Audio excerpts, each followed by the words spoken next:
Hi everyone, welcome back to another video. আজকে আমরা শিখব জেন্ডার।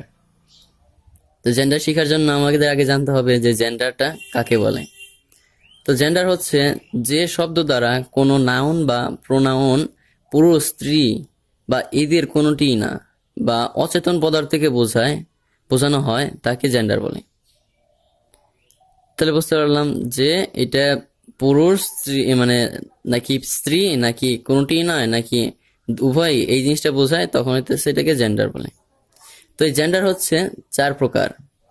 একটা ম্যাসকুলিন মানে পুরুষ জাতি, ফেমিনিন মানে স্ত্রী জাতি, কমন মানে হচ্ছে উভয় লিঙ্গ বা উভয় জাতিকে বোঝায়, স্ত্রীকে বোঝাইবো অ্যান্ড হচ্ছে স্ত্রীকে বোঝাইবো অ্যান্ড পুরুষদেরকে বোঝাইবো।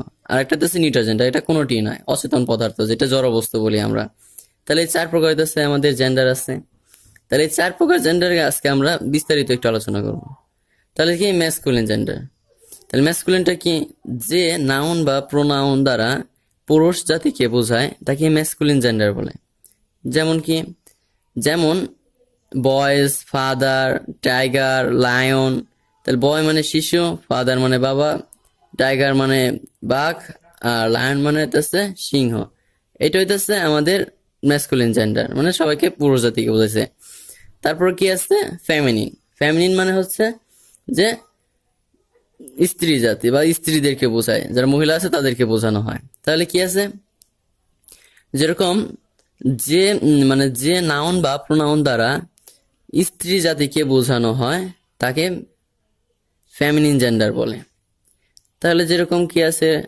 আছে গার্ল, টাইগ্রেস, কুইন, এগুলো প্রত্যেকটাই আছে ফেমিনিন জেন্ডার।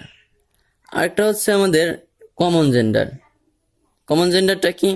যেটা উভয়কেই বোঝাইব। তাহলে যে নাউন বা প্রোনাউন দ্বারা উভয় জাতিকে বোঝানো হয় তাকে কমন জেন্ডার বলে। যেমন চাইল্ড মানে শিশু। শিশু কিন্তু ছেলেও হইতে পারে, এটা মেয়েও হইতে পারে, এটা দুজনকে বোঝানো হয়েছে। ফ্রেন্ড, এটা ছেলেও হইতে পারে, মেয়েও হইতে পারে, দুজনেই হইতে পারে, তাই এটা কমন জেন্ডার। মানে স্টুডেন্ট, এটা ছেলেও স্টুডেন্ট হয়, মেয়েও স্টুডেন্ট হয়। তাহলে এখানে দুইটার ক্ষেত্রেই আমার কমন জেন্ডার, মানে উভয়কেই বোঝানো হয়েছে, মেয়েদেরকে বোঝানো হয়েছে ছেলেদেরকেও বোঝানো হয়েছে। আরেকটা হচ্ছে নিউট্রাল জেন্ডার। নিউট্রাল জেন্ডারটা কি? নিউট্রাল জেন্ডার হচ্ছে যে নাউন বা প্রোনাউন দ্বারা কোনো কিছুই বোঝায় না, মানে এটা পুরুষ নাকি মেয়ে এটা কোনোটাকেই বোঝাবে না, একটা অচেতন পদার্থ। যেরকম একটা বই, এটা ছেলে নাকি মেয়ে, না, এটা কোনোটিই না, এটা একটা অচেতন পদার্থ বা জড় বস্তু। যত জড় বস্তু আছে সবগুলাই হচ্ছে আমাদের নিউট্রাল জেন্ডার। তো এটা হচ্ছে আমাদের চার প্রকার জেন্ডার। তাহলে একটা ম্যাসকুলিন, একটা ফেমিনিন, একটা নিউট্রাল, একটা কমন, হচ্ছে চার প্রকার জেন্ডার। তো আমাদের এখন এই চার প্রকার জেন্ডার নিয়ে কথা বললাম বা চার প্রকার জেন্ডারটা বুঝলাম। এখন আরেকটু ক্লিয়ার হওয়ার জন্য আমাদের কিছু উদাহরণ দিব। তো এখান থেকে আমাদের বলতে হবে যে কোনটা কোন জেন্ডার। প্রথমে বয়েজ বা বয়, প্রথমে হচ্ছে বয়, তারপর গার্ল, টাইগ্রেস, অ্যান্ড আরেকটা হচ্ছে লায়নেস। এই তো হচ্ছে আমাদের উদাহরণটা, যে এইখান থেকে আমাদের কোনটা কোন জেন্ডার হবে এটা আমরা বোঝাবো। তো প্রথমে হচ্ছে বয়। বয়টা কি? ছেলে, একজন ছেলে, সে কোন জেন্ডার? আমরা বলছি যে পুরুষ। ছেলে দেখি পুরুষ নাকি মেয়ে নাকি উভয় নাকি কোনটি না? অবশ্যই এটা একটা পুরুষ জাতি, তাহলে এটা ফেমিনিন ম্যাসকুলিন জেন্ডার। আরেকটা হচ্ছে যে গার্ল। গার্ল এটা কি? এটা কি মেয়েদেরকে বোঝানো হয়েছে বা একটা মেয়ে, তাহলে একটা কি স্ত্রী জাতি, তাহলে স্ত্রী জাতি হলে পরে এটা ফেমিনিন জেন্ডার, তাহলে এটা অবশ্যই ফেমিনিন জেন্ডার হবে। আরেকটা হচ্ছে টাইগ্রেস।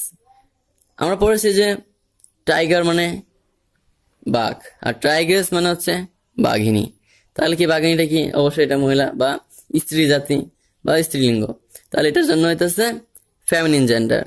আবার যদি কুইন পড়ি তাহলে কুইনটা হচ্ছে একটা ফেমিনিন জেন্ডার, মানে একটা রানীকে বোঝানো হয়েছে। বা আবার যদি দেখি যে লায়নেস, লায়নেসটা হচ্ছে আমাদের কি সিংহী। সিংহীটা কি হয়? সিংহীটা হচ্ছে একটা মেয়েকে বোঝায় বা একটা স্ত্রী লিঙ্গকে বোঝানো হয়েছে, তার জন্য এটা ফেমিনিন জেন্ডার। আশা করি আপনারা বুঝতে পারছেন। ভিডিওটি ভালো লাগলে পরে লাইক, কমেন্ট, শেয়ার করে আমার পাশে থাকবেন।